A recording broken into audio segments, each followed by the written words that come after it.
Bienvenue donc à la troisième session du cycle de débat sur l'action humanitaire en temps de Covid-19, organisée par l'IECA et Alianza por la Solidaridad Action Aid. Donc, comme vous le savez, la pandémie de Covid-19 a tué déjà près de 3 millions de personnes et près de 100 millions de cas ont été rapportés dans le monde. Mais au-delà de ces chiffres, ça signifie aussi un besoin urgent de protection mondiale de grande ampleur et à long terme. Selon le Bureau des Nations Unies, de coordination des affaires humanitaires, 235 millions de personnes dans le monde auront besoin d'aide humanitaire et de protection en 2021, 40% de plus qu'en 2020. Or, la pandémie de Covid-19 a ajouté de nouveaux défis aux agences humanitaires qui doivent veiller au respect de leurs engagements en matière de qualité et de responsabilité de leur travail. Dans la session d'aujourd'hui, nous allons traiter plus particulièrement la question des outils qui existent pour améliorer la réponse humanitaire, les mécanismes de responsabilité envers les communautés affectées, la formation efficace du personnel et des volontaires humanitaires ou encore l'assistance en espèces. Tout d'abord, je voudrais dire bonjour et bienvenue à Bonaventure Beto Sokpo, j'espère l'avoir bien prononcé. Bonjour. Vous êtes conseiller senior chez CHS Alliance, l'organisation qui fait la promotion et gère la norme humanitaire fondamentale de qualité et de redevabilité, CHS en anglais. Elle définit 9 engagements que les organisations et les individus impliqués dans une réponse humanitaire peuvent utiliser pour améliorer la qualité et l'efficacité de l'assistance qu'ils fournissent. Bonaventure, vous avez dirigé la production du rapport sur la responsabilité humanitaire 2018 et 2020 et plaidé pour un changement de politique basé sur l'expérience que vous avez avec le CHS. Avant de rejoindre l'Alliance CHS, vous avez travaillé dans le secteur de l'humanitaire et du développement pendant plus de 20 ans et réalisé des évaluations de programmes humanitaires et de recherche opérationnelle. Vous avez aussi travaillé avec le groupe URD et avez été le coordinateur de son observatoire des pratiques humanitaires au Tchad de 2009 à 2012. Et à ce titre, vous avez contribué à l'élaboration de plusieurs outils et manuels pour les agents humanitaires de terrain, sur le terrain. C'est un plaisir de vous avoir parmi nous aujourd'hui et j'aurais voulu donc tout d'abord que vous commenciez par nous raconter, par nous expliquer, dans le contexte de la crise du Covid, quelles sont les difficultés que rencontrent les organisations membres de CHS Alliance pour garantir donc cette qualité et la redevabilité de l'aide humanitaire. Merci. Merci beaucoup, Sandrine. Bonjour à tous. Je suis aussi très enchantée d'être là aujourd'hui et de discuter avec vous. Je vais ajouter à ce que Sandrine vient de dire que l'Alliance est une organisation qui regroupe des membres et nous avons plus de 150 membres et tous ces membres sont engagés à améliorer l'aide pour les personnes que nous servons. Et pour cela, ces organisations s'engagent à appliquer la norme humanitaire fondamentale de qualité et de redevabilité. Et l'Alliance fait la promotion de cet outil, mais surtout appuie les organisations à se vérifier vis-à-vis de cette norme-là, à regarder quelles sont leurs performances au temps à tenter et comment améliorer les performances dans le temps. L'Alliance soutient leurs organisations aussi sur, nous avons choisi 3 thèmes prioritaires sur lesquels nous travaillons, qui est basé sur l'expérience que l'Alliance a sur la qualité et la redevabilité. Par exemple, ça ne vous étonnerait pas que nous mettons de l'accent sur la redevabilité, ce qu'on appelle accountability to affected people. Nous travaillons là-dessus. Nous essayons de faire en sorte que nos membres fassent la redevabilité aux populations de façon plus solide.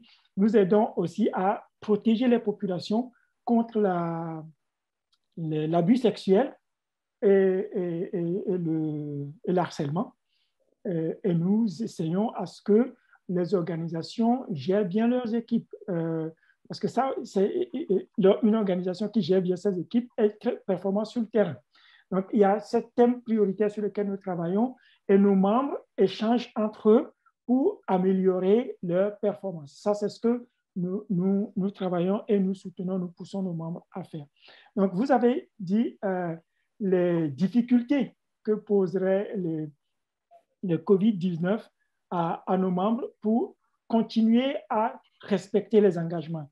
Alors, vous le savez, nous tous, on a vu qu'au moment du déclenchement de cette crise, tout de suite, la charge de travail des organisations a beaucoup augmenté parce que la crise a augmenté. Vous avez donné des chiffres tout à l'heure, vous avez dit les contraintes aussi que le COVID a posées. Donc, ce qu'on a vu très vite, c'est cette augmentation de charge de travail, ce qui a donné l'impression ou a menacé la qualité et la redevabilité que nous essayons de promouvoir et de protéger. Donc, il y a eu le sentiment que l'attention serait plutôt déversée vers souvent de vie et laissant de côté la qualité et la redevabilité. Mais heureusement, avec tout le travail qui a été fait, ça n'a pas été laissé de côté parce que les personnes qui gèrent ces éléments-là au sein des organisations ont dû être sollicitées à d'autres choses. Mais le travail de l'Alliance à cette époque est de très tôt proposer aux membres quels sont les outils qui peuvent être mis en place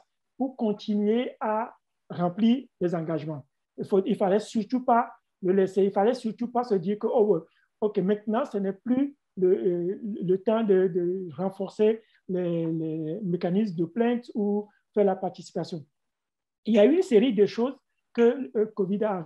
Je laisse dans le chat maintenant tout de suite la page sur laquelle vous trouverez les outils que nous avons mis en place pour chaque engagement, tout ce qui était en train de se développer autour de COVID. Mais le COVID-19 lui-même a fait révéler certaines choses aux membres.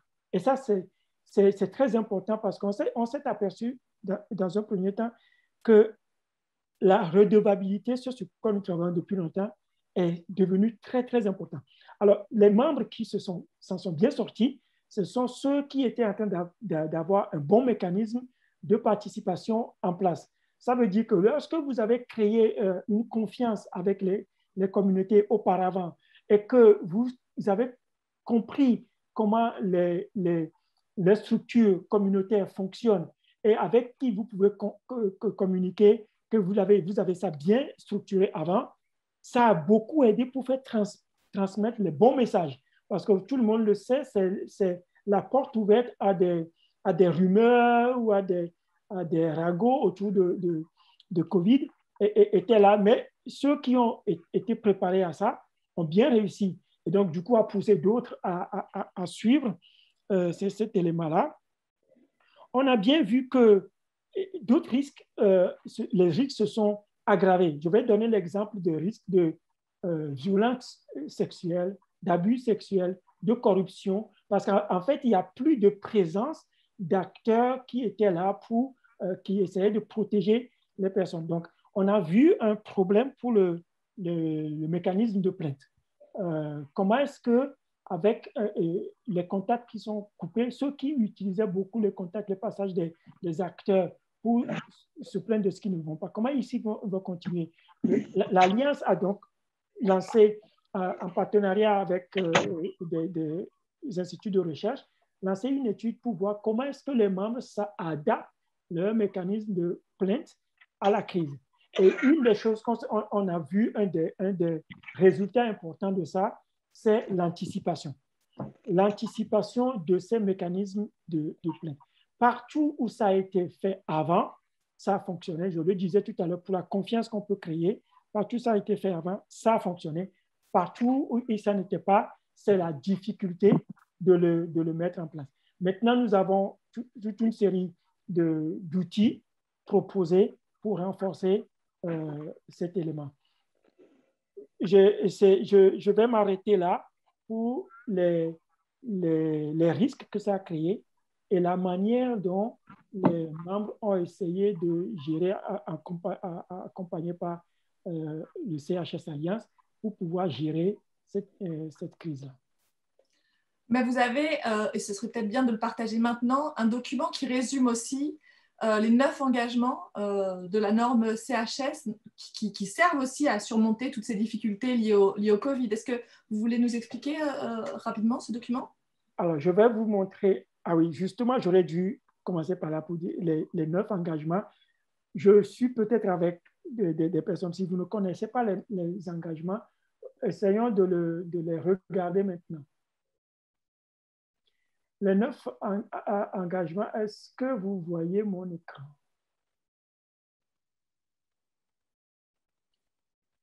Oui. Très bien. Alors, ce que vous voyez ici, c'est un des résultats de notre travail sur le rapport de la redevabilité humanitaire dont Sandrine parlait tout à l'heure. Ça, c'est le résultat de 2020. Alors, les 9 engagements, vous les voyez alignés là, et c'est que l'action humanitaire doit être adaptée et appropriée, doit être efficace et fournie à temps, super important, doit renforcer les capacités locales et éviter les effets négatifs, doit être fondée sur de la communication, la participation et le retour de l'information, et doit accueillir et traiter les plaintes. On est d'accord que l'action humanitaire doit être coordonnée, complémentaire, doit s'améliorer en même temps que les acteurs humanitaires. Après, donc c'est là que nous accumulons les leçons et nous apprenons. Et puis, doit être fourni par un personnel compétent et bien géré. Je parlais de ça comme un de mes thèmes prioritaires. Et doit provenir d'organisations qui gèrent les ressources de manière responsable. Ça, c'est les 9 engagements. Les engagements sont après divisés à des actions clés et des responsabilités organisationnelles. Ce que j'ai envie de vous montrer ici, et ce que je disais par rapport sur le risque avéré et augmenté de mécanismes de plainte qui ne fonctionneraient pas, c'est que quand nous regardons l'ensemble des engagements, nous voyons qu'il y a certains engagements qui ont plus de mal à être remplis. Et ça, c'est ce que le secteur rencontre comme difficulté. Le plus difficile, le plus, on va dire, qui pose plus de problèmes, c'est le mécanisme de plainte.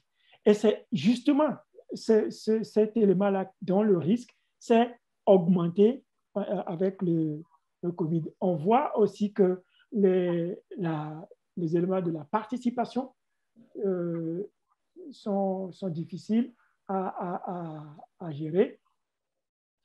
Un des éléments qui est très important et qui aussi a été révélé par la crise, je n'apprends rien à personne, c'est le fait que les partenaires nationaux, les organisations nationales les plus proches des populations, leur rôle s'est vu très augmenté.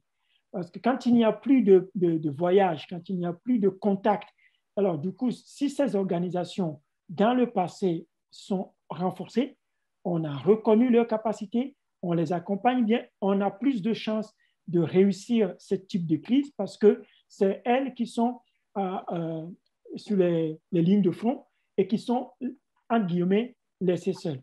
Donc, c'est là les éléments de partenariat qui s'est aussi révélé très important. Un bon partenariat qui respecte les deux, mutuel respect et mutuel renforcement de capacité, surtout de complémentarité, est favorable pour la réponse au COVID.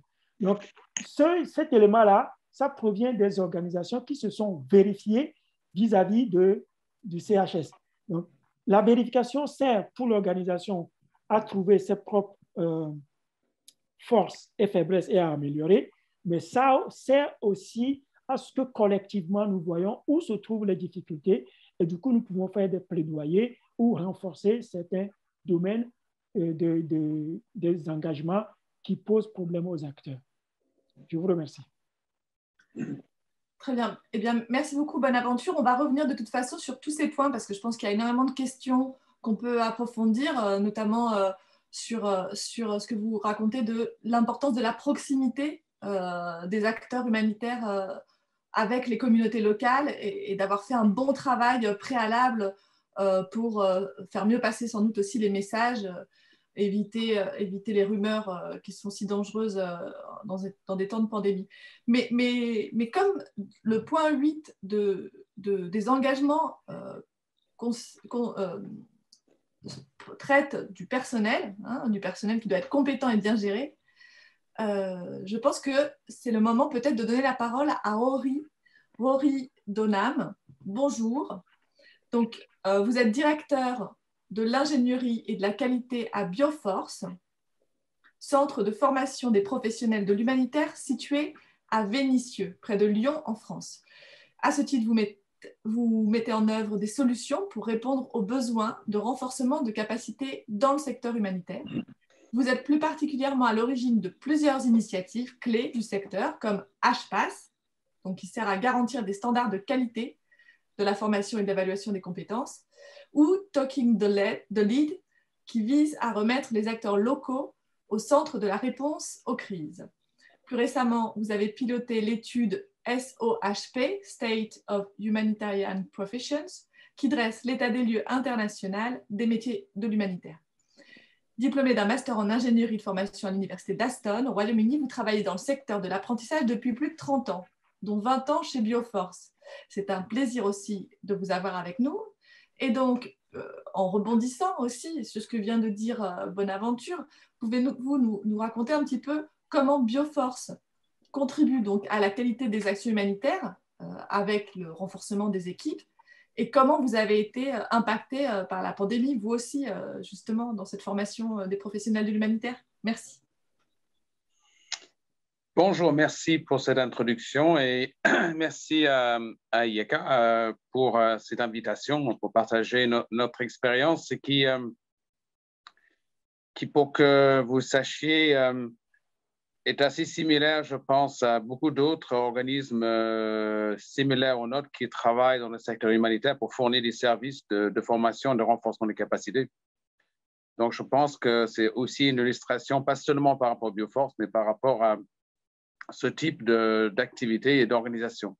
Alors, tout d'abord, Bioforce, oui, l'identité clé de Bioforce est basée sur la conviction que la qualité de l'aide humanitaire délivrée dépend en grande partie des capacités des acteurs qui le délivrent et notamment des compétences des individus qui œuvrent dans l'action humanitaire. Donc, comme vous disiez, on est en phase totale avec le 8e engagement du CHS, donc de la norme fondamentale humanitaire. Et notre mandat va bien au-delà d'une action d'un centre de formation. Et historiquement, Bioforce était un centre de formation depuis un certain temps maintenant.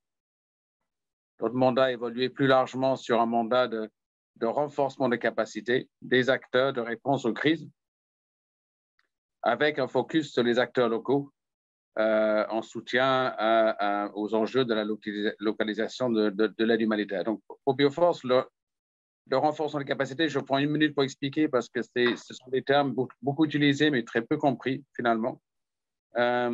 Pour Bioforce, le renforcement des capacités des acteurs se décline à 3 niveaux. Pour nous, il s'agit du renforcement des capacités des individus. Donc, les individus, c'est des personnes qui aspirent à un engagement durable et professionnel dans l'action humanitaire ou du personnel humanitaire en activité, mais qui cherchent des solutions pour renforcer ses compétences actuelles. Et donc, sur les individus, Bioforce propose un certain nombre d'activités, notamment des formations, qu'on appelle des formations métiers, des formations diplômantes de référence sur plusieurs métiers de l'humanitaire. Et aussi un dispositif de validation des acquis de l'expérience qui permet de reconnaître les compétences des personnes ayant acquis ces compétences non pas par la formation, mais par l'expérience. Donc voilà, il y a tout un volet de renforcement sur les individus, on va dire, qui est essentiellement basé sur une activité de formation et de validation des acquis de l'expérience. On a un autre axe qui est le renforcement des organisations et surtout des organisations locales, donc les acteurs locaux de la réponse aux crises humanitaires, où là, ça peut se faire sous forme de formation. De plus en plus, il s'agit d'autres types d'actions de renforcement de capacités, de mise en réseau, de développement d'une capacité de plaidoyer, d'influence, d'accompagnement pour faire évoluer une structure financière, une structure logistique, etc. Et enfin, donc, le troisième axe sur lequel on travaille en termes de renforcement de capacité, c'est au niveau du secteur globalement de l'humanitaire, où là, on a développé plusieurs initiatives pour contribuer à la structuration des questions de renforcement des capacités, de professionnalisation dans le milieu humanitaire Et donc, dans les derniers produits, c'est ce que vous avez mentionné rapidement, donc le SOHP, donc l'étude sur les métiers de l'humanitaire, qui est une publication de référence dans le secteur, qui fait un état des lieux sur où on en est sur la professionnalisation de ceux qui travaillent dans l'humanitaire et quels sont les enjeux de professionnalisation et structuration du secteur. Donc, pour faire un zoom peut-être sur quelque chose de concret que tout le monde connaît et comprend, c'est sur la partie formation. Juste préciser que avant la crise, Bioforce délivrait ses formations à 85% ou 90% en présentiel. Donc, l'essentiel de notre activité de formation délivrée à partir de nos 2 centres en France, en Afrique de l'Ouest, mais aussi à partir d'un certain nombre de bureaux pays, donc était en présentiel. Mais on avait quand même à peu près 10 à 15% de notre offre qui était accessible en distanciel avec notre propre plateforme d'apprentissage et un certain nombre de contenus de formation qui étaient disponibles en ligne. Alors, qu'est-ce qui s'est passé pour nous quand la crise est arrivée? Donc, là, je vais décliner, enfin, je vais focaliser sur 4 éléments d'impact avant, peut-être après, de parler de comment on a réagi pour répondre à ces enjeux-là. Donc, au niveau de l'impact immédiat, ce qui s'est passé, c'est qu'on s'est trouvé du jour au lendemain, pour beaucoup de nos actions de formation, dans l'impossibilité du jour au lendemain de continuer nos actions qui se passaient en présentiel, donc je disais 90% dans notre équipe. Donc du jour au lendemain, on s'est retrouvé pour beaucoup de contextes, pas tous les contextes, mais par l'énorme majorité de nos contextes où on délivrait nos formations présentielles, dans l'impossibilité de poursuivre nos formations en présentiel. Vous imaginez le choc. Un autre élément de l'impact, c'est même là où on pouvait encore faire du présentiel, parce qu'il y avait certains contextes géographiques ou contextes de crise qui nous permettaient encore de réunir des personnes pour faire des formations présentielles, on se retrouvait dans la situation où on ne pouvait pas déplacer un formateur pour y aller. Donc, toutes nos formations ne sont pas animées par des formateurs qui viennent d'ailleurs, mais certaines, oui. Et donc, on se retrouve dans une situation où même si on pouvait réunir les participants, même si on pouvait faire la logistique, on était dans l'impossibilité de faire traverser les frontières de nos formateurs. Donc, ça a créé un frein pour la mise en œuvre de ces formations-là. Ce qu'on a constaté, c'était intéressant, c'est qu'in fine, il n'y a pas eu de réelle baisse de la demande. On s'attendait à une énorme baisse de la demande. Il y a eu un frein brutal en mars, on va dire de mars à mai, parce que tout le monde se posait des questions. Et puis après, c'est reparti. Et je dirais même qu'on a vu une augmentation des demandes de la formation, ce qui nous a beaucoup surpris. Et enfin, il y a eu, et ça c'était intéressant, alors, d'une part, beaucoup de demandes de report, donc des formations qui avaient été demandées par des organisations humanitaires pour leur personnel, donc une demande de report pour faire face à la difficulté de réunir leur personnel par rapport à la protocole sanitaire propre à eux, des demandes de formuler pour passer en distanciel des formations qui étaient prévues en présentiel.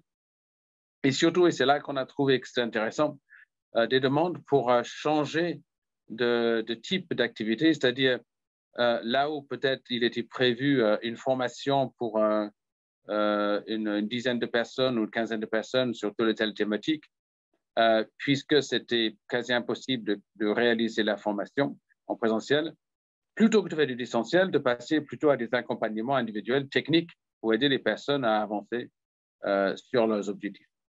Voilà en quelques mots les principaux impacts que ça a créé au niveau de Bioforce. Voilà. Très bien, merci beaucoup Rory. Et donc, si je comprends bien, sur les impacts que ça a créé et la réponse que vous avez donnée, la principale réponse a donc été de pouvoir former en distanciel les, les professionnels de l'humanitaire. Est-ce que ça, c'est complètement possible? Est-ce qu'il y a des freins? Est-ce qu'il y a des choses qui se sont révélées extrêmement compliquées à mettre en œuvre?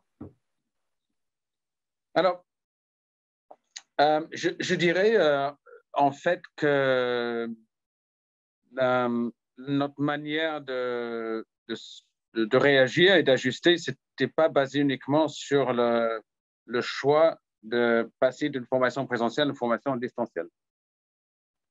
Donc, je vais peut-être parler des différents types de réajustements qu'on a fait avant d'en tirer des enseignements pour l'avenir. Tout d'abord, en premier, on a dû du jour au lendemain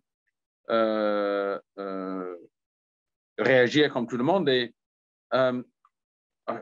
ce qui est intéressant, c'est qu'on avait notre enjeu interne. On devait assurer une continuité, ce qu'on appelle la continuité pédagogique, c'est-à-dire des formations qui étaient prévues. Il faut trouver la solution pour assurer la continuité. Et en fait, la première chose qu'on a faite, c'était pas notre priorité n'était pas interne, c'était comment Bioforce va contribuer avec notre mandat à la crise. Et la première chose qu'on a faite, c'est qu'on a créé une formation qui s'appelle Stop Covid-19, qui est toujours disponible sur notre site, une formation en ligne, accessible soit directement en ligne, soit par téléchargement, en plusieurs langues, donc pour les acteurs communautaires de réponse aux crises. Et donc qui a été suivi par des dizaines de milliers de personnes un peu partout dans le monde. Donc ça, c'était notre première réaction, c'était de contribuer directement à la réponse à la crise.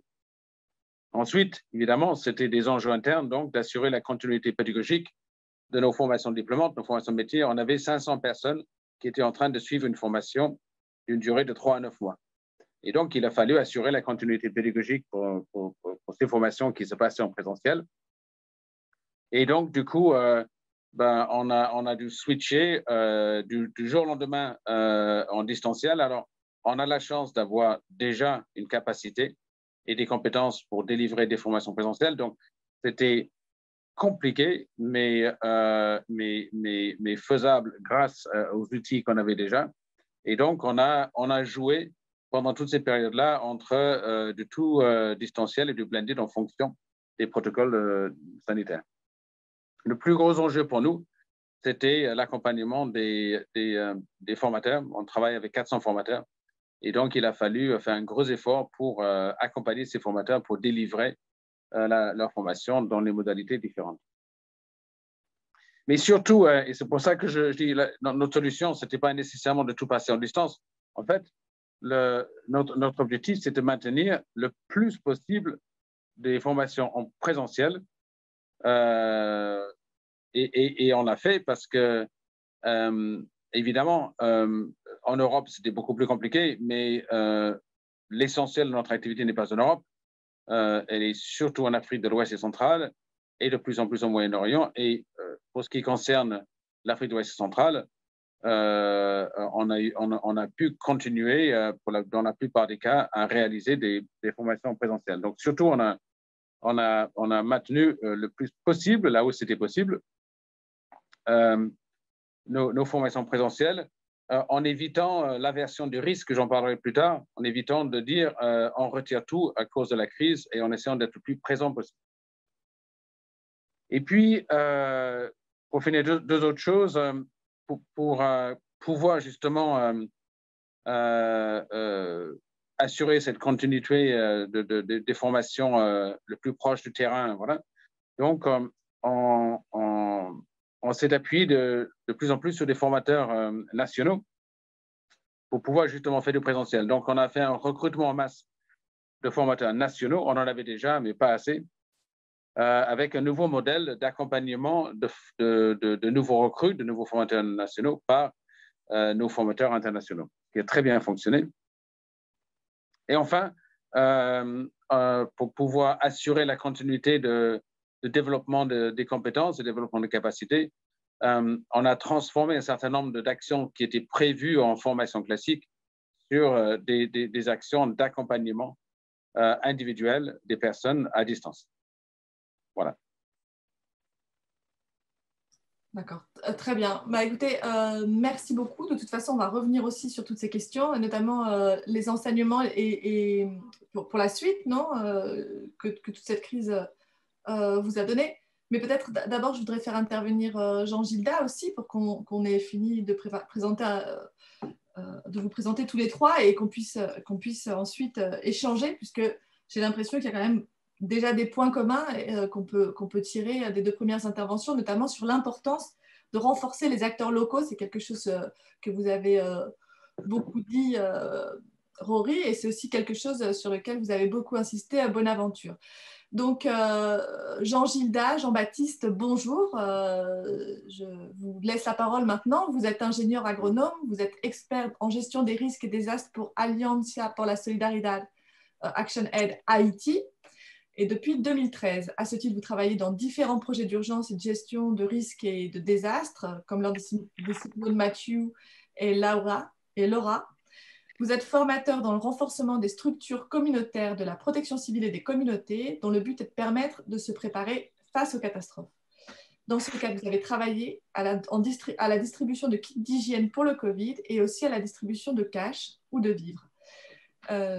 Alliance pour la solidarité a une grande expérience à Haïti et elle a aussi une particularité, c'est qu'elle a un outil qu'elle utilise énormément qui est les transferts monétaires. J'aurais voulu, s'il vous plaît, Jean-Gilda, que vous nous expliquiez la situation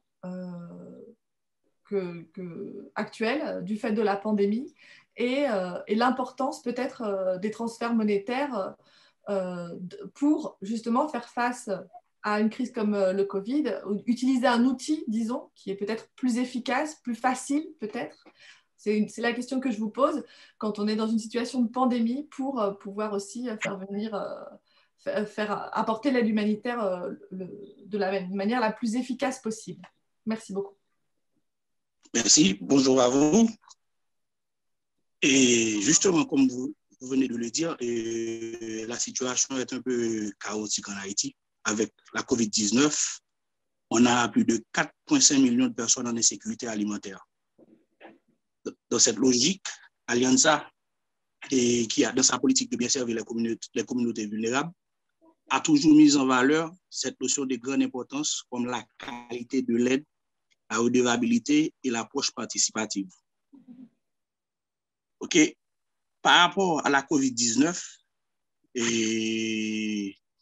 nous devons apporter de l'aide dans des contrées qui sont extrêmement difficiles en termes d'accès. Les gens sont vraiment vulnérables. Et nous avons misé sur la qualité de l'aide. Premièrement, en parlant de la qualité par rapport à la COVID-19, les bénéficiaires de l'aide, c'est-à-dire nous avons eu parce que la distanciation sociale soit respectée, il y a des points de lavage de mains pour les gens. Et également, il y a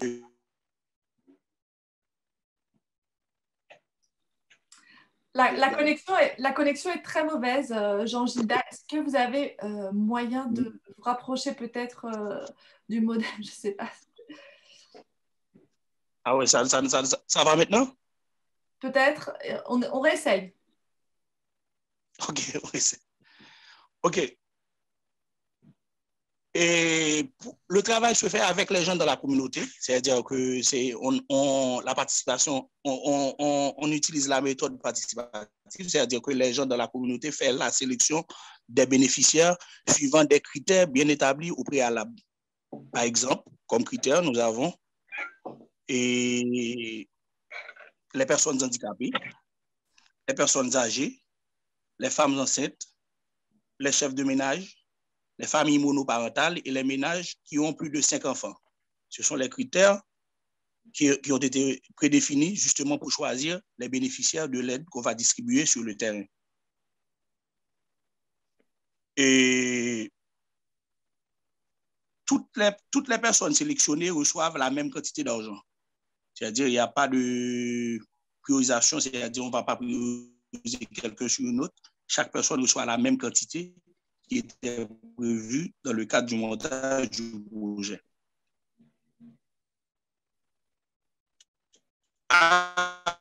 Georgetta, peut-être il y a la communication.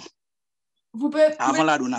Vous pouvez peut-être que ce serait peut-être mieux de couper la vidéo. Comme ça, vous aurez peut-être plus de réseau pour qu'on vous entende mieux. Voilà. OK. OK. On continue. OK. Bien sûr, je parle de la communication. En ce qui a trait à la communication, nous avons nos mobilisateurs qui sont sur le terrain pour parler aux gens, pour leur dire, voilà qu'on va distribuer l'argent traité par des personnels des Alianza, ou du moins, le choix d'un opérateur financier est fait pour distribuer l'argent aux gens qui sont en difficulté. Et en termes de redevabilité, nous avons nos agents qui sont sur le terrain, qui justement font savoir ce qui devait être fait, comment ça devait être fait. Les gens savent également comment a été fait toutes les choses et qu'on est forcément dans la possibilité de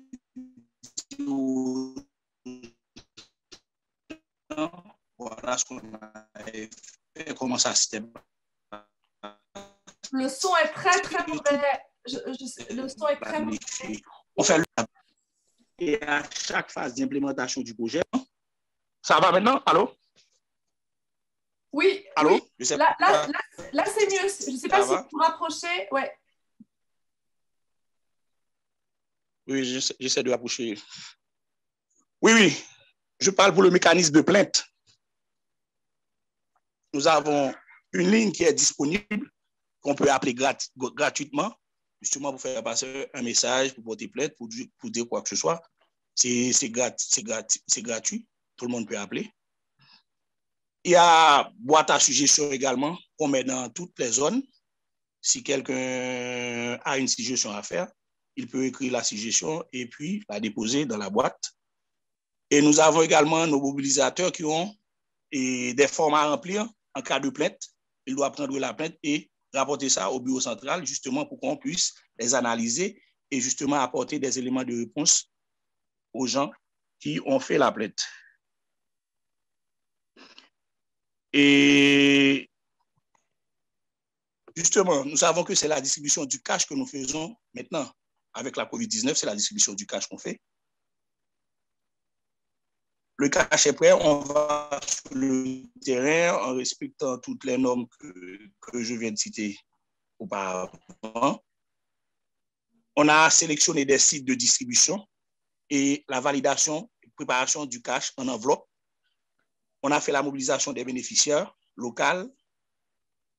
Et puis, on fait l'appel nominal pour donner le cash à chaque personne qui était sélectionnée suivant les critères de vulnérabilité établis. En cas d'absence, il y a un jour de rattrapage qui est fixé, la personne qui était absente. Et je pense qu'après, c'est justement donner l'appui financier aux gens et que si on essaie de respecter tous les principes que possible, c'est-à-dire que la distanciation sociale, le port de masque, c'est obligatoire également. Le port de masque, c'est obligatoire également. Le lavage des mains, tout ça, c'est obligatoire dans le cadre de nos distributions. Et nous avons des agents de santé qui sont là et les membres de la protection civile avec qui on a signé un accord, qui sont là également pour essayer de protéger les gens suivant les normes établies par le ministère de la Santé publique en Haïti. C'est ce que nous faisons à présent. Et s'il y a des questions, après, on va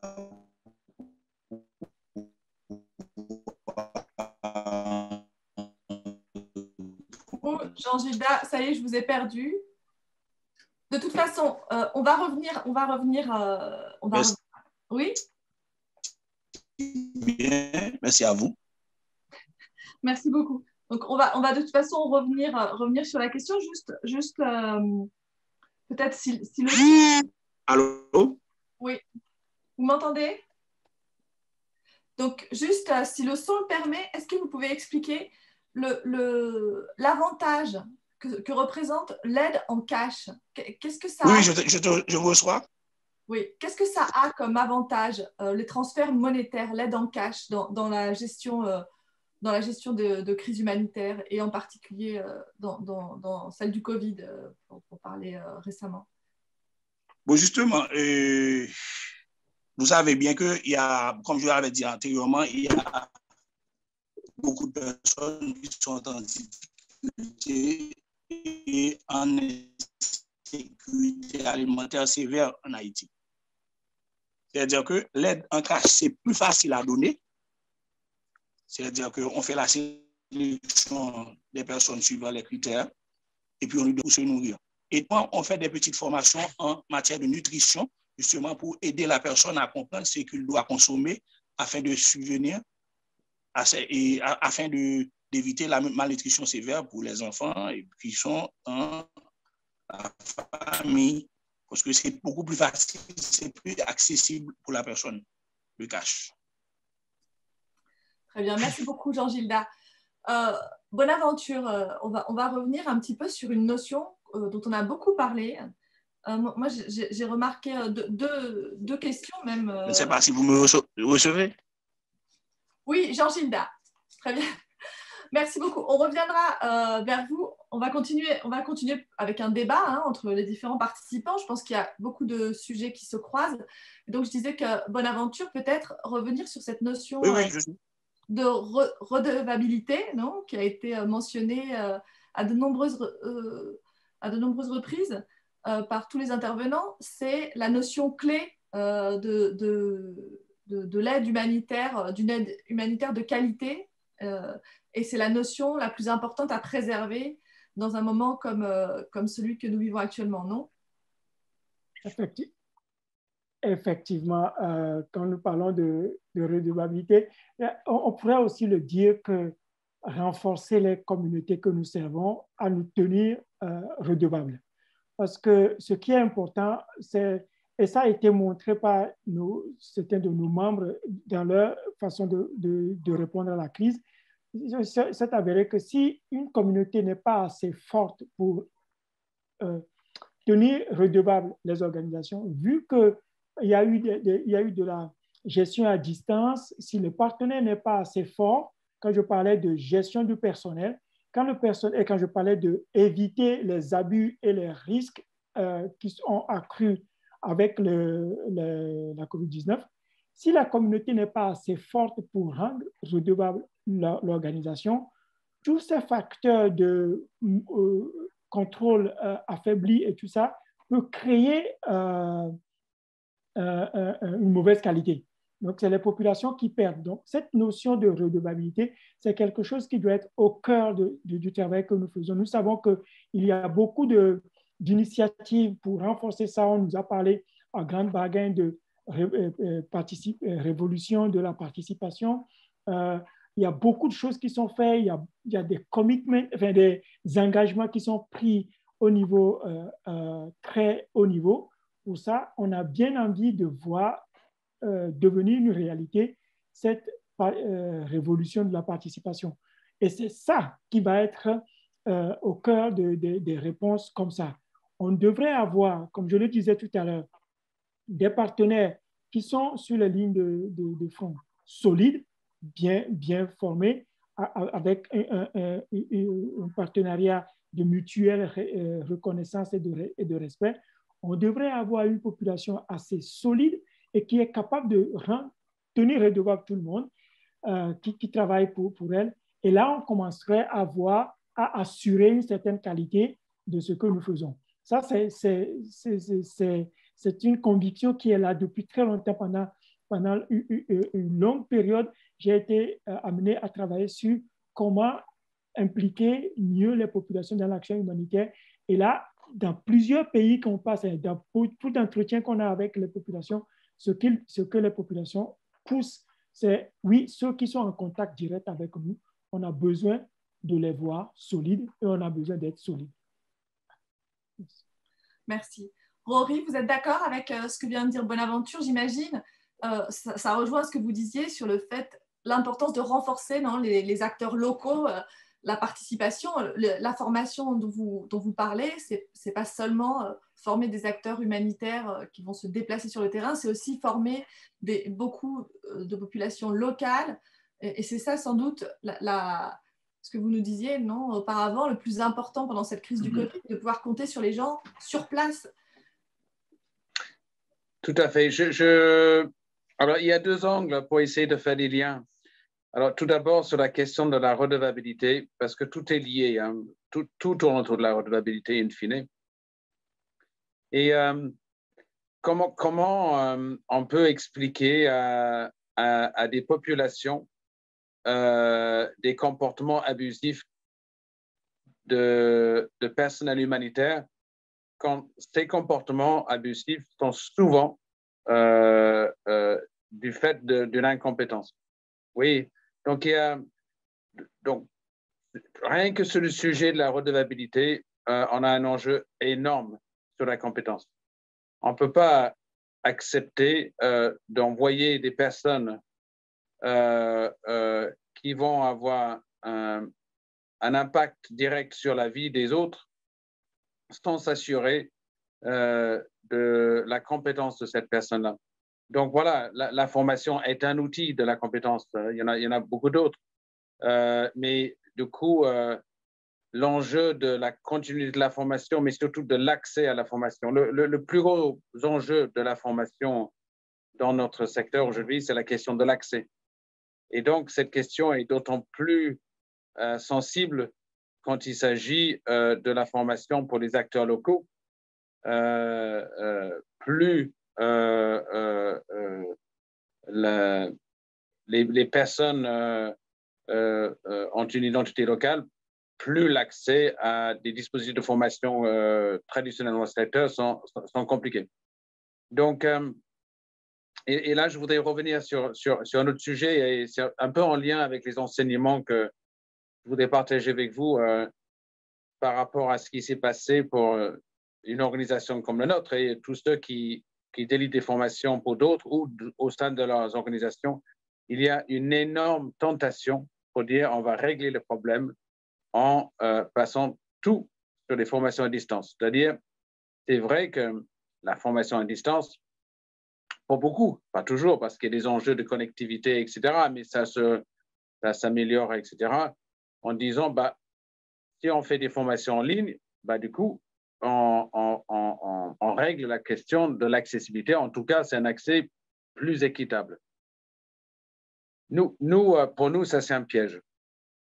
C'est très tentant, mais pour nous, nous n'allons pas agir comme ça. Nous allons probablement développer davantage de solutions à distance, mais on ne fera du distanciel que et à condition qu'il y ait une valeur ajoutée spécifique pour le faire à distanciel. Une formation présentielle permet des choses qu'on ne pourra jamais faire en distanciel. Elle permet des choses comme, par exemple, et c'est d'autant plus important pour des personnes qui sont dans une situation locale, ça permet de sortir de son contexte, de lever la tête, de comprendre ce qu'on fait, de rencontrer d'autres personnes, de partager des expériences, d'avoir un profil, on va dire, un peu plus reconnu, hein, parce qu'on a fait une formation qui n'est pas seulement dans le contexte de notre intervention, etc. Donc, nous, on va se battre pour la continuité de la formation en présentiel, tout en proposant du distanciel là où ça permet de valeur ajoutée.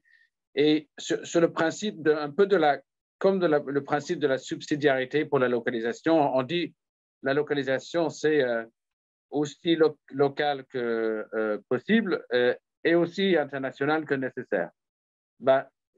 Pour la formation, on peut dire la même chose, c'est-à-dire autant de formations présentielles que possible et autant de formations en distanciel que nécessaire, et que si c'est nécessaire. Et enfin, juste pour vous expliquer comment nous, on commence à imaginer un petit peu les suites, clairement, ce qu'on va développer, c'est notre réseau de formateurs nationaux. On a déjà un énorme réseau, mais si on va s'appuyer sur un bouton, ce sera de localiser notre dispositif de renforcement des capacités, mais aussi s'appuyer sur des dispositifs locaux de formation existants, des organisations, des universités, etc., dans les pays, et en les accompagnant pour pouvoir justement trouver des solutions pour apporter des formations le plus localement possible. Merci. Merci. Est-ce que ces solutions signifient que pendant la crise du Covid, on a pu ou on peut, puisqu'il faut parler au présent malheureusement, on peut éviter une absence de manque de capacité. C'est-à-dire, est-ce qu'on peut garantir qu'on ait du personnel suffisant pendant cette crise? Parce que c'est le grand doute, non? Quand on a un problème pour voyager, même si on compte sur beaucoup d'acteurs locaux, quand on a beaucoup de problèmes parce qu'on a des gens qui tombent malades régulièrement, on est en manque d'effectifs. Est-ce que vous avez réussi à pallier ce risque de manque d'effectifs dans le travail humanitaire pendant cette crise? Si je peux juste peut-être dire un mot là-dessus, hein, parce que je vous invite à regarder le rapport SOHP sur l'étude des métiers humanitaires. Vous pouvez le télécharger sur le site de Bioforce, bioforce.org. Et il y a toute une partie sur ces questions-là. Et en fait, la crise de la COVID a exacerbé des choses qui sont présentes et particulièrement importantes dans le secteur humanitaire depuis longtemps. Elle a exacerbé le problème d'accès qui était déjà de plus en plus compliqué avec des problèmes de sécurité et aussi des problèmes de moyens et de ressources pour intervenir partout. Donc, de plus en plus, on se pose des questions sur comment mieux s'appuyer sur des capacités locales. Donc, l'enjeu, c'est la structuration de notre système. Notre système est basé depuis très, très longtemps sur une intervention internationale. Et donc, si on veut disposer des capacités, eh bien, il faut investir sur le renforcement des capacités locales. Voilà. On en revient un petit peu à la question toujours de prioriser l'aide locale et renforcer les acteurs locaux.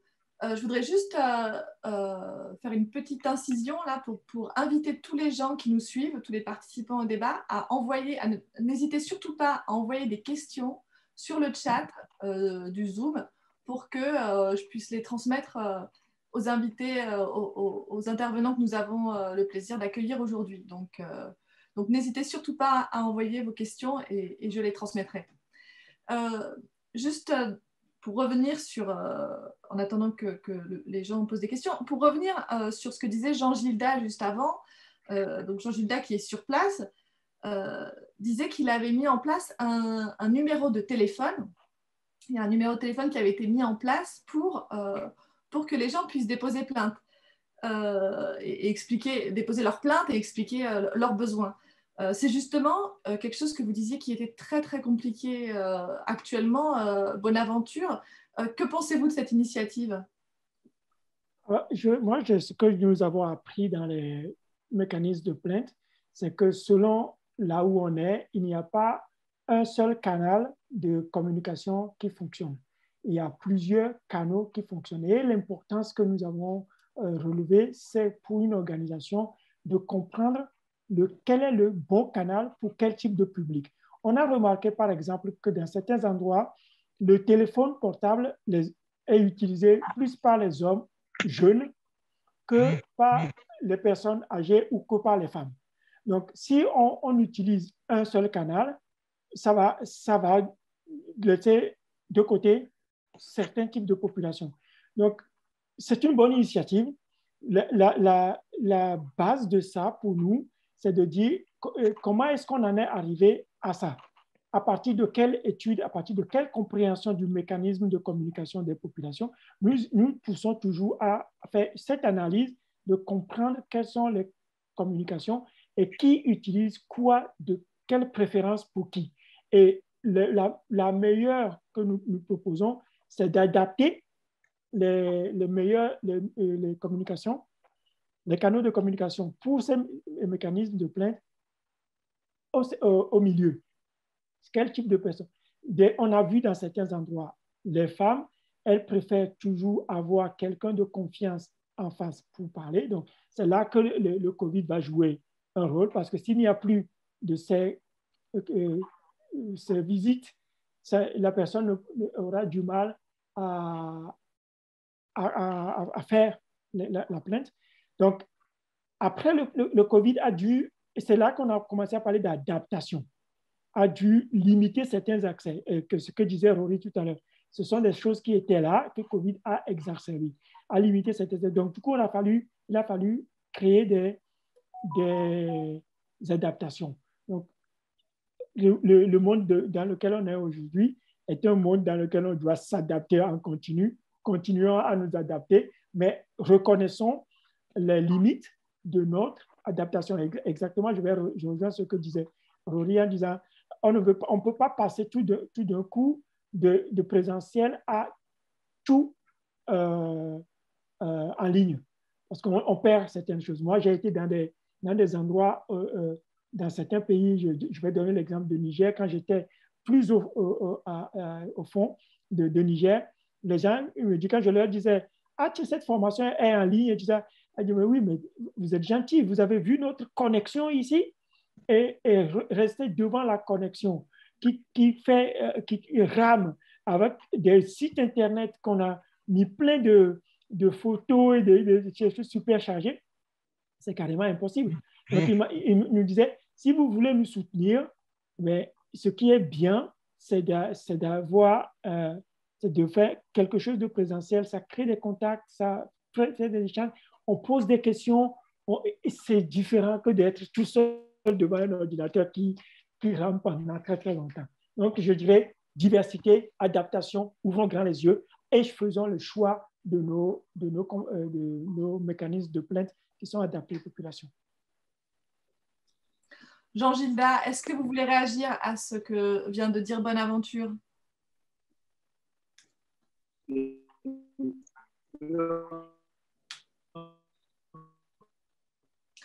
On vous entend très très mal.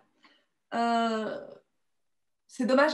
J'aurais vraiment aimé que vous puissiez nous expliquer comment est-ce que sur le terrain...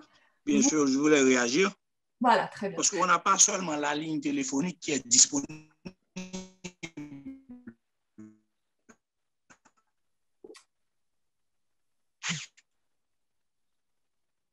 On ne vous entend pas là.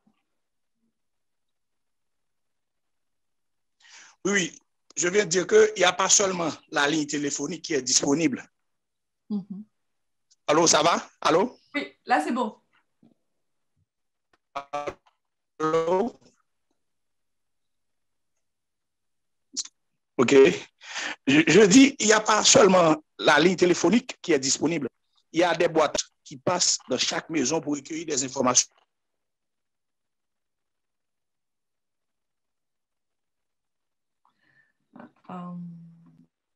C'est un peu difficile d'entendre Jean-Gildas, mais c'est justement ce qu'on était en train de dire. Et ils ont fait une diversité d'outils et c'est ça qu'il faut. Et ce qui est important dans tout ça, c'est de le réfléchir avant et de mettre ça avant et de tester l'efficacité de ces choses, de tester la confiance que les gens ont là-dessus, parce qu'on sait on parle tout le temps des plaintes, il y a des plaintes qu'on a vues qui sont sensibles, que les gens ne font pas passer par certains des canaux parce qu'ils n'ont pas confiance aux canaux. Donc, il est en train de dire, il n'y avait pas que les téléphones, il y a d'autres méthodes qu'ils ont mis en place et c'est ça que nous devons soutenir.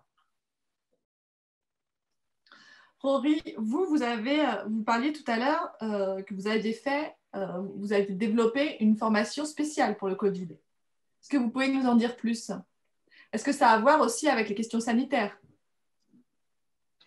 Tout à fait. En fait, un des gros enjeux notamment au premier mois de la crise, c'était, bon, nos amis du CHS connaissent très, très bien ça, et puis les organisations qu'on appelle H2H, donc qui fournissent des appuis aux organisations humanitaires comme Bioforce, comme CHS, etc., le connaissent très bien. C'est que le gros enjeu, c'est l'enjeu de l'information. Donc, on sait très bien, et c'est d'autant plus sensible dans les crises sanitaires, quand il s'agit de virus et de maladies qui sont mal compris, qui sont stigmatisés, etc., surtout sur un virus qui est ici peu connu et où on ne sait pas comment c'est transmis, on ne connaît pas sa virulence, etc., etc. Donc,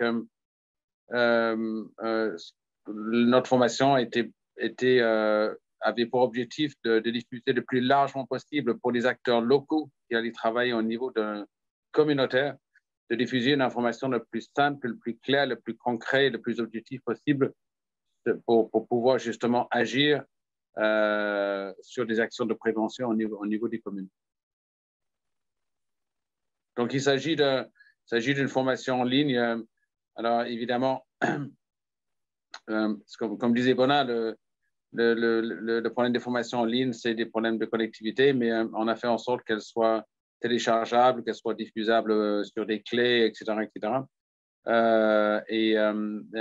Donc, elle était structurée autour d'une première partie sur l'information sur la corona, sur le virus, sur la maladie, etc. Et une deuxième partie sur des méthodes, des outils pour organiser des activités de prévention. Merci beaucoup.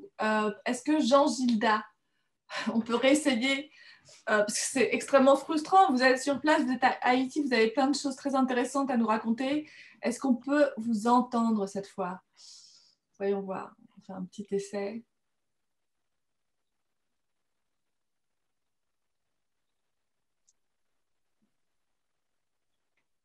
Je suis là. Alors... Oui, oui. On vous entend très mal, malheureusement. Mais on va réessayer. Allô? Ce serait vraiment bien d'avoir votre avis. Oui. J'essaie de changer de bout.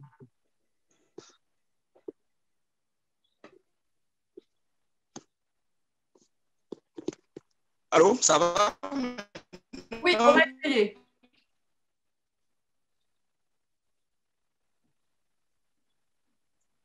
Allô? Oui, Jean Gilda, est-ce que vous pouvez nous parler de ces différents mécanismes qui existent, donc à part le téléphone, et aussi peut-être nous dire comment est-ce que vous voyez la présence ou le manque d'effectifs sur le terrain lié à la pandémie?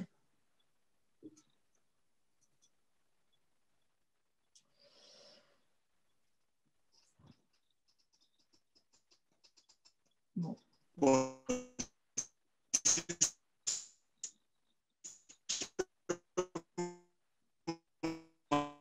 Non. La connexion. Et j'avais dit à part la ligne téléphonique, on a les boîtes et on a... Allô? Oui, Jean Gilda, c'est un petit peu compliqué, on ne vous entend pas du tout en fait. On ne vous entend pas du tout, je suis désolée.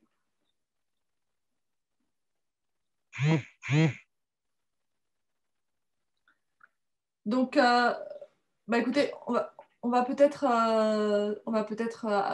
terminer le débat avec deux dernières questions. Je rappelle donc aux participants qui peuvent poser leurs questions sur le chat. Et sinon, Bonaventure, peut-être que vous pouvez revenir sur les mécanismes de participation. Avant, vous disiez que c'était le grand défi, c'était la chose la plus importante sans doute à développer. Est-ce que vous avez vu, avec la pandémie, peut-être une porte, une nouvelle manière d'impliquer les communautés.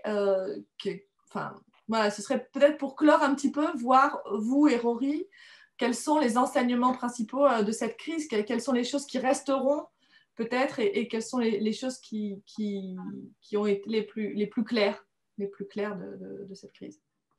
Alors, je dirais qu'on a vu des initiatives intéressantes se mettre en place en termes de partenariat entre les organisations internationales et les organisations nationales. Ça, c'est pour aller dans le sens de ce que nous disons de renforcer et de reconnaître la valeur ajoutée des organisations nationales. La vraie question, c'est de se dire dans quelle mesure ces initiatives vont perdurer ou vont être mises à l'échelle. Ça, c'est un élément important. On a bien vu aussi qu'il y a eu cette prise de conscience chez plusieurs personnes que de la grande importance de cette confiance avec les populations pour pouvoir faire passer les messages. Et ceux qui l'avaient, comme je disais au début, ceux qui avaient travaillé auparavant et créé ces confiances-là ont avancé plus rapidement, ont pu se baser sur les canaux ils avaient développé et cette confiance pour faire passer des informations importantes qui allaient éviter les rumeurs et la désinformation. Donc, et on n'a pas attendu Covid pour s'apercevoir que c'est quelque chose de super important. Mais Covid, là, comme on le disait, là, a révélé et exacerbé. Et la discussion avec plusieurs partenaires maintenant, et c'est comment est-ce qu'on essaye de partager les bonnes expériences qu'il y a eu. J'ai beaucoup de partenaires ou d'organisations qui ont dit, oui, nous, il y a des organisations nationales qui disent, on a eu la chance d'avoir eu un partenariat qui nous a laissé l'espace de fonctionner et on a les résultats. On a envie de partager cela. Donc, de partager pour que la plupart des organisations prennent ça à bras le corps et avancent. Donc, moi, mon message, c'est de apprenons de l'expérience et le commitment, l'engagement 7 de CHS pousse pour ça. On l'a vu dans ce que j'ai partagé, ce n'est pas très, très fort dans la manière dont nous respectons les engagements. Essayons de booster cet élément-là. Apprenons de ce que le COVID nous a donné, plus tout ce que nous avons accumulé comme connaissances avant et avançons réellement pour faire notre révolution sur la participation. Avançons parce qu'il y a peut-être une crainte d'un possible retour en arrière aussi. Je pense qu'il est difficile de retourner en arrière. Enfin, on a tous vu l'importance que ces choses ont. C'est difficile de retourner en arrière. La crainte, c'est qu'on va voir passer le COVID, on dit on va retourner à la normale, et donc on retourne dans une situation dans laquelle on était, sans forcément apprendre de nouvelles opportunités que cette crise nous a données pour pouvoir avancer et faire quelque chose de concret. Ça, c'est la crainte. J'espère que ce ne soit pas réel, qu'on ne retourne pas en arrière en se disant, bon, on réduit les partenariats et on réduit les efforts qui ont été faits pour pouvoir faire passer des informations clés. J'espère qu'on ne le fera pas parce que tout le monde a bien vu combien ça a servi. Même chose, Rory, est-ce que vous pensez qu'il y a un risque peut-être de ne pas profiter des enseignements de cette crise, notamment sur la formation encore plus poussée des acteurs locaux? Je dirais plus largement que c'est l'enjeu. Donc, je pense que cette crise, l'opportunité de cette crise, c'est qu'elle fournit de la jurisprudence par rapport à des mouvements, des dynamiques, des efforts qui avaient déjà été lancés, notamment depuis le Grand Bargain à Istanbul en 2016. Et tout ça est mise en évidence dans ce genre de crise d'une telle manière que je pense qu'il va être difficile de revenir en arrière. La question maintenant, effectivement, c'est est-ce que le système va continuer à résister ou est-ce que le système va céder à cette réalité et les besoins que ça implique, et notamment sur l'investissement local, et non pas de continuer à se reposer sur des interventions internationales.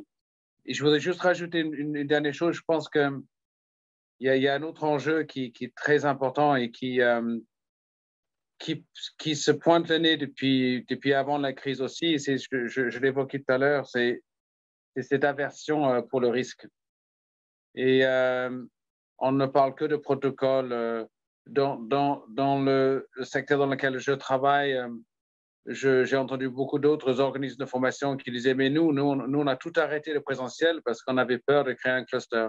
Voilà. Moi, je dis, faisons attention, n'abandonnons pas nos bénéficiaires. Il y a, oui, l'enjeu de la localisation, oui, l'enjeu de renforcement de capacité, de la redevabilité, mais il va falloir aussi éviter l'aversion à risque et continuer à faire de la gestion de risque et de bénéfices-risques comme dans toute action qui est au service de l'homme avec un grand H. Ouais, surtout que là, on revient à la question de la redevabilité. C'est que l'action humanitaire, elle est faite pour les bénéfices des populations. Hein. Donc, on ne peut pas se permettre, effectivement, d'arrêter ça. C'est très intéressant ce que vous dites. Je vais juste essayer de donner une dernière opportunité, si vous le voulez bien, à Jean Gilda. Parce qu'on sait qu'à Haïti, la connexion est forcément très compliquée. Il a fait un grand effort pour être là. Jean Gilda, est-ce que vous arrivez à communiquer là? Est-ce que c'est possible de vous entendre? Bon, je vous reçois très bien. Je ne sais pas si vous me recevez. Moi, je vous reçois très bien. Là, c'est bon. Ah, OK. Ouais, justement, on parlait tout à l'heure de la situation actuelle. Je pense qu'on a beaucoup appris avec la COVID-19. Ce serait important pour nous autres de faire le renforcement communautaire, c'est-à-dire de former des gens locaux. Si on n'a pas la possibilité de déplacer un grand nombre, que ces gens peuvent intervenir dans l'apport humanitaire, c'est-à-dire dans les actions humanitaires au niveau local. On a des gens qui sont formés, qui sont en mesure de faire les interventions si on n'a pas la possibilité de déplacer un grand nombre pour aller vers les communautés les plus vulnérables. Je pense que c'est important. Et ensuite, la communication joue un rôle important également, parce que les gens, il y a des communautés où les gens ne savent pas ce qu'on est venu faire. Il est important de leur fournir les informations nécessaires à ce qu'ils sachent que c'est un devoir, on les apporte de l'aide, mais ils sont en mesure de dire si quelque chose ne va pas, qu'ils sont en mesure de rapporter ça, et justement, on doit prendre en compte les plaintes qui ont été faites par les gens dans les différentes communautés. Je pense que c'est important en ce sens. Oui, outre le téléphone, vous vouliez ajouter quelque chose tout à l'heure? On n'avait pas pu entendre. Oui, on avait dit que ce n'est pas seulement le téléphone qu'on a. On a également les boîtes à suggestions. Il y a des gens dans les proximités qui sont des mobilisateurs qui se déplacent, qui font des porte-à-porte. Vous trouvez les gens pour savoir s'ils ont des informations à donner, s'ils ont des plaintes à porter. Ils ont des fiches bien spécifiques pour enregistrer ces plaintes. Et puis, une fois qu'ils ont enregistré ces plaintes, ils remontent les informations au niveau du bureau et on essaie de les traiter ensemble. C'est-à-dire que ce n'est pas seulement le téléphone, il y a les boîtes à outils, les boîtes à suggestions, il y a les personnes qui sont dans la zone, qui passent chez chaque bénéficiaire pour avoir les informations nécessaires, pour avoir des plaintes, tout ça.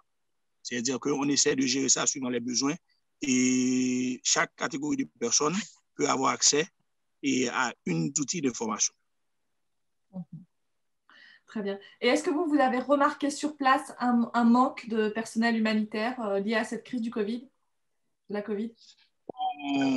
Oui, dans le temps avant, bon, il y avait beaucoup d'interventions, mais maintenant, pour le moment, il y a une diminution de personnel et au niveau des zones d'intervention liées à la COVID-19, parce que les données ont changé en Haïti, parce que vous savez qu'en Haïti, il y a un problème de sécurité alimentaire lié à la COVID-19, mais il n'y a pas beaucoup de cas de personnes qui meurent des choses comme ça. Mais il y a d'autres problèmes liés à la COVID-19. C'est pour cela qu'il n'y a pas beaucoup d'acteurs. Mais on essaie de tenir bon, nous autres. Nous faisons notre travail un peu partout, surtout dans le département du Sud-Est, justement pour voir comment est-ce qu'on peut aider les gens les plus vulnérables. Eh bien, merci beaucoup, Jean-Gilda. Et bon courage alors, et bon courage à vous dans cette situation. Peut-être une dernière question pour tous les trois. Voilà, juste l'avenir pour cette crise ici en Europe. On dit qu'elle passe uniquement, pratiquement par le vaccin. Comment est-ce que comment est-ce que vous voyez cette question des vaccins dans les pays qui ont besoin d'aide, dans les pays avec lesquels vous travaillez? Est-ce que vous pensez que c'est une possibilité que dans un court ou moyen terme, vous puissiez développer des capacités pour aider à la vaccination dans les territoires qui en ont besoin? Peut-être profiter, Jean-Gilda, que votre connexion est bonne pour vous entendre. OK. Moi, je pense que il y a une manque d'informations concernant les vaccins. Pour Haïti, par exemple, on ne sait pas vraiment de quoi il en est et quels sont les effets du vaccin ici. Et il y a un refus catégorique des gens de prendre le vaccin. Même le gouvernement, on a offert un stock de vaccins au gouvernement, on l'a refusé. C'est-à-dire ici, le vaccin n'est pas bienvenu en Haïti parce qu'il n'y a pas beaucoup de personnes qui sont morts ou du moins qui sont testés positifs et qu'on ne reçoit pas le vaccin ici.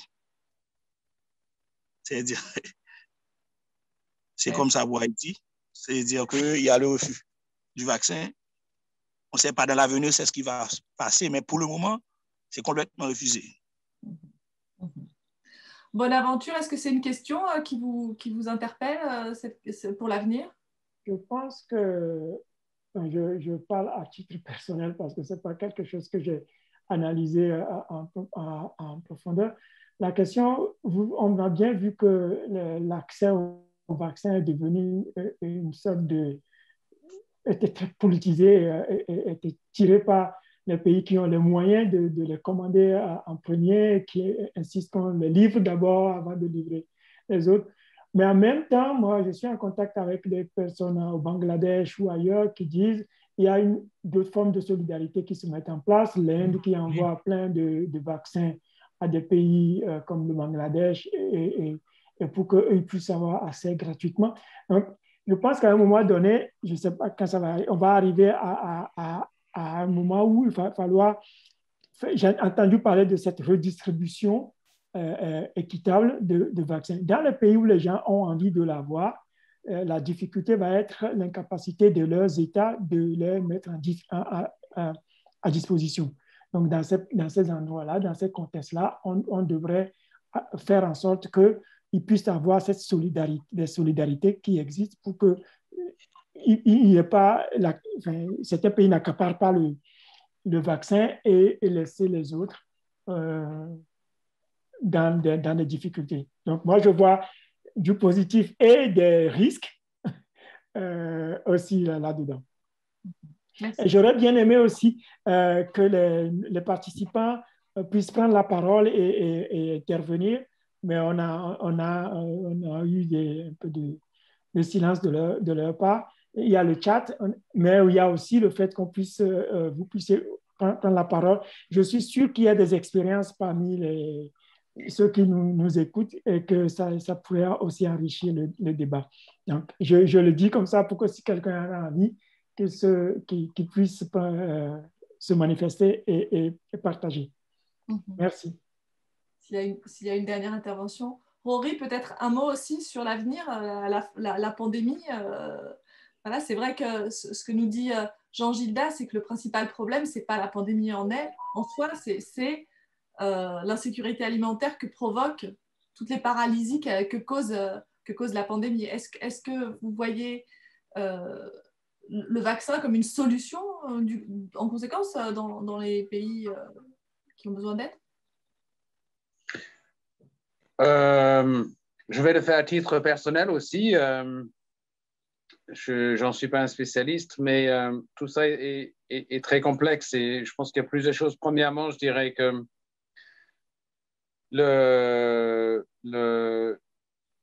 il y a des effets un peu similaires que ce nous on connaît en Europe, c'est-à-dire que tout devient la COVID et on oublie tout le reste. Donc, de la même manière qu'on se lamente en France, par exemple, du fait qu'on est obligé de repousser des opérations ou des diagnostics pour des cancers, etc., etc. Donc, il y a de vrais risques de santé publique.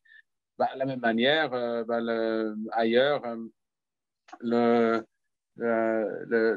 crise a exacerbé ou renforcé la vulnérabilité sur la sécurité alimentaire, etc. Donc, mais ça je pense que c'est un classique. Après, sur le vaccin miracle, je pense que il faut être conscient que autant le focus ici en Europe, typiquement c'est sur l'accès aux doses, autant pour beaucoup de pays dans le monde, même s'ils ont accès à suffisamment de doses, l'enjeu sera des enjeux de logistique, de chaîne de froid, etc. Et donc, nous avons déjà été à Bioforce sollicités sur des demandes de formation au niveau des structures publiques pour anticiper les enjeux de logistique sur la vaccination. Et aussi, comme disait Jean Gildas, l'acceptation, la question de l'acceptation. Et encore, on revient sur cette question d'information. Si on n'a pas envie de se vacciner, on ne se fera pas vacciner. Donc voilà, ce n'est pas qu'une question de dose.